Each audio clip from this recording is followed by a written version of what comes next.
Sveiki, mano vardas yra Adamas ir man yra 12 metų. Kodėl aš nusprendžiau pirkti bito? Bet aš pradėjau pirkti 2024 metais spalio mėnesį. Ir perku praktiškai kiekvieną mėnesį.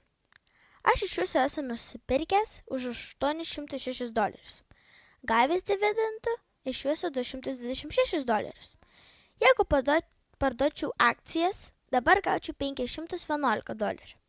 Tai gaunasi, kad aš esu $68 minuse.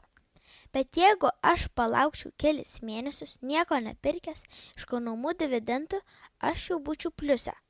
Įvertinkim tai, kad bito kaina yra nukritusi labai. O aš tikiuosi, kad Bitcoin kaina ir bito taip pat pakils. O tada aš turėsiu daugiau pelno. Ir jeigu jums patiko šis trumpas video, nueikite į mano kanalą ir sekite mano investavimo kelią. Viso!